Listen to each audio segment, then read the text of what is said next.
வணக்கம் ஃப்ரெண்ட்ஸ். இன்றைய தினமணி செய்திகள் தான் பார்க்குறோம். முதலாவதாக அரசு பள்ளிகளில் பார்த்தோம் அப்படின்னா வாட்டர் பெல் திட்டம். அரசு பள்ளிகளில் வாட்டர் பெல் திட்டம் அமைச்சர் அன்பில் மகேஷ் இதை கொண்டு வரதாக தெரிவிச்சிருக்காரு. ஸோ தமிழகத்தில் உள்ள அரசு பள்ளிகளில் மாணவர்கள் தண்ணீர் அருந்துவதை உறுதி செய்யும் வாட்டர் பெல் திட்டம் விரைவில் அமல்படுத்தப்படும் என்று பள்ளி கல்வித்துறை அமைச்சர் அன்பில் மகேஷ் பொய்யாமொழி அவர்கள் தெரிவிச்சிருக்காங்க. அடுத்து பார்த்தோம்னா அனைத்து மோட்டார் சைக்கிள்களுக்கும் நவீன ஏபிஎஸ் பிரேக் முறை கட்டாயம் அப்படின்னு சொல்லி மத்திய அரசு சொல்லியிருக்காங்க. அது எப்போனா அடுத்த ஆண்டு ஜனவரி முதல் தயாரிக்கப்படும் மோட்டார் சைக்கிளில் ஆன்டி லாக் பிரேக் ஏபிஎஸ் நவீன முறை கட்டாயம் இடம்பெற வேண்டும் என்று மத்திய நெடுஞ்சாலை போக்குவரத்து துறை அமைச்சகமே தெரிவித்துட்டாங்க. ஏன்னா மோட்டார் சைக்கிளில் திடீர் பிரேக்கை இயக்கும்போது சக்கரம் அப்படியே நின்று மீண்டும் இயங்காமல் சரிந்து விழுந்தே பல விபத்துக்கு காரணமாக அமைஞ்சிருக்கு. இதை தான் ஆன்டி பிரேக் லாக் முறை தடுக்கிறதா. இவை விலை உயர்ந்த கார்கள் பைக்குகளில் நிறுவப்படுகின்றன. ஸோ இந்த முறை கண்டிப்பாக இனிமேல் வரும் வாகனங்களில் கட்டாயம் இடம்பெற வேண்டும் என்று சொல்லியிருக்காங்க. அடுத்தது ஆப்ரேஷன் G7 அப்படின்னு சொல்லிட்டு பார்க்குறோம். G7 நாடுகள் இருக்கும். ஸோ சர்வதேச பிரச்சனைகள் குறித்து கலந்து ஆலோசிக்க 1973 உலகின் 7 வளர்ச்சியடைந்த ஜனநாயக நாடுகள் ஒருங்கிணைந்து உருவாக்கிய அமைப்பு தான் இந்த G7 கூட்டமைப்பு அப்படிங்கிறது. தனது முந்தைய முக்கியத்துவத்தை இழந்து G7 இப்போது வெறும் கூடி பேசி கலையும் அமைப்பாகவே மாறியிருக்கான். வர்த்தகம், பொருளாதாரம், பருவநிலை உள்ளிட்ட முக்கியமான பிரச்சனைகளை ஆரம்பத்தில் G7 மாநாடுகளில் விவாதிக்கப்பட்டன. ஸோ இதனுடைய நாடுகள் எதுன்னு பார்த்தோம்னா America, Canada, France, Italy, Germany, Japan, Britain ஆகிய 7 நாடுகள் மட்டுமல்லாமல் ஐரோப்பிய கூட்டமைப்பின் பிரதிநிதிகள் இந்த மாநாட்டில் பங்கேற்கிறார்களாம். உலக மக்கள் தொகையில் ஏறத்தாழ 10%, உலக மொத்த சொத்து மதிப்பில் சுமார் 50%, உலக ஜிடிபியில் 44% இந்த கூட்டமைப்பு நாடுகளில் எனும்போது இந்த அமைப்பு முக்கியத்துவத்தை நாம் தெரிந்து கொள்ளலாமா. ஜப்பான், இத்தாலியை தொடர்ந்து இந்த ஆண்டு G7 கூட்டமைப்பு மாநாடு கனடாவில் கனாஸ்கில் நகரில் கூடி கலைந்து இருக்கிறது. வழக்கம் போல எந்தவித சர்வதேச பிரச்சனைக்கும் தீர்வு காணாமல் தெளிவான கூட்டறிக்கையும் வெளியிடாமல் G7 மாநாடு முடிந்திருக்கிறது அப்படின்னு சொல்லியிருக்காங்க. அடுத்து 37 கோடி டன்னாக உயர்ந்த தோட்டக்கலை பயிர் பற்றி இதில் பேசியிருக்காங்க. பயிர் உற்பத்தி 37 கோடி டன்னாக உயர்ந்திருக்கு அப்படின்னு சொல்கிறாங்க. இந்த நிதியாண்டில் கடந்த 2004-2005 நிதியாண்டில் இந்தியாவின் தோட்டக்கலை பயிர் உற்பத்தி 36.77 கோடி டன்னாக உயர்ந்துள்ளது. இது குறித்து மத்திய வேளாண் துறை தரவுகள் தெரிவிப்பது பழங்கள் மற்றும் காய்கறிகளின் அதிக உற்பத்தியால் நாட்டின் தோட்டக்கலை பயிர் அவ்வளோ கோடியாக உயர்ந்திருக்குது அப்படின்னு சொல்கிறாங்க.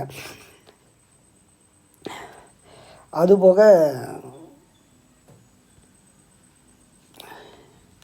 அடுத்ததாக பார்ப்போம்.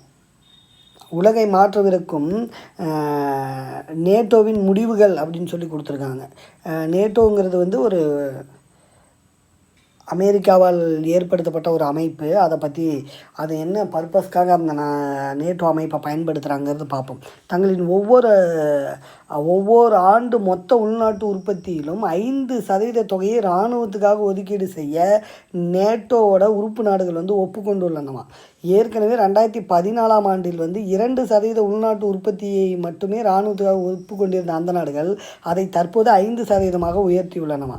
பனிப்போர் காலத்தில் சோவியத் யூனியன் செல்வாக்கு பரவுவதை தடுப்பதற்காக அமெரிக்கா முன்னின்று ஆரம்பித்தது தான் இந்த நேட்டோ கூட்டமைப்பு. அப்போதிலிருந்து அண்மை காலம் வரை அமெரிக்காவின் அரசியல் நுகர்வுக்காகத்தான் நேட்டோ அமைப்பு துணை போய் கொண்டிருக்கிறது. அதற்காக அந்த கூட்டமைப்பின் செலவுகளுக்கு அமெரிக்கா அதிக பங்களிப்பை வாரி வழங்கி கொண்டிருந்தது. ஆனால் அமெரிக்காவுக்கே முதன்மை என்று முழக்கமிட்டு வரும் அதிபர் டொனால்டு ட்ரம்ப்புக்கு இது நீண்ட காலமாகவே கண்களை உறுத்தி வந்தது. 2வது முறையாக அதிபராக பதவியேற்றதும் உங்கள் பாதுகாப்பை நீங்களே பார்த்து கொள்ளுங்கள், ஐரோப்பாவை காப்பது எங்களது வேலை இல்லை, உங்களுக்கும் எங்களுக்கும் இடையில் ஒரு மகா சமுத்திரமே இருக்கிறது என்று முகத்தில் அறைந்தது போல ட்ரம்ப் சொல்லிட்டாராம். ஏற்கனவே உக்ரைன் மீது ரஷ்ய அதிபர் விளாதிமிர் தொடுத்துள்ள போரால் அரண்டு போயிருக்கும் ஐரோப்பிய நாடுகள் பாதுகாப்புக்காக இனியும் அமெரிக்காவை நம்பி பயனில்லை என்ற முடிவுக்கு வந்தது தான் வந்துதான் மொத்த உள்நாட்டு உற்பத்தியில் 5% வந்து இராணுவத்துக்கு ஒதுக்க ஒப்புக்கொண்ட காரணம். ஆனால் இந்த முடிவு உலக அரசியலில் மிகப்பெரிய மாற்றத்தை ஏற்படுத்தும் என்கிறார்கள் நிபுணர்கள். இராணுவத்திற்கு அவ்வளவு பெரிய தொகையை ஒதுக்குவதால் ஐரோப்பிய பாதுகாப்பு உற்பத்தி துறை எழுச்சி பெறும். அந்த துறையில் வேலைவாய்ப்புகள் பெருகும். ஆராய்ச்சி மற்றும் வளர்ச்சிக்கு அதிக பணம் கிடைப்பதால் புது புது தொழில்நுட்பங்களுடன் அபாரமான ஆயுத தளவாடங்கள் அறிமுகமாகும். 2ஆம் உலகப் போருக்கு முன்பிருந்ததைப் போல ஐரோப்பிய பிராந்தியம் ஆயுத கண்டுபிடிப்புகளின் சொர்க்க பூமியாக மாறும் அப்படிங்கிறாங்க. அதே நேரம் பட்ஜெட்டில் உறுப்பு நாடுகள் உணவு பாதுகாப்பு, கல்வி, சுகாதாரம் போன்ற மற்ற முக்கிய துறைகளுக்கு தற்போது ஒதுக்கீடு செய்து வரும் விகிதாச்சாரம் குறையும். இது சமூக ரீதியிலும் வர்த்தக ரீதியிலும் அந்த நாடுகளுக்கு மிகப்பெரிய பின்னடைவை ஏற்படுத்துமா. ஸ்பெயின் போன்ற நாடுகள் இப்போதே இதுபோன்ற செலவுகளுக்கு நிதி ஒதுக்கீடு செய்ய முடியாமல் திணறி வருகின்றன. இராணுவ நிதி ஒதுக்கீட்டை அதிகரித்தால் அந்த நாடுகள் இன்னும் கடுமையாக பாதிக்கப்படும். ஐரோப்பிய நாடுகளில் ஏற்படும் இந்த பாதிப்பு சர்வதேச வர்த்தகத்தின் வாயிலாக உலக நாடுகளையும் பாதிக்கும் அப்படிங்கிறாங்க. விலைவாசி உயர்வு போன்ற விளைவுகளை பல நாடுகளிலும் உருவாக்கும். அதைவிட முக்கியமான இன்னொரு பிரச்சனையும் இருக்கிறது.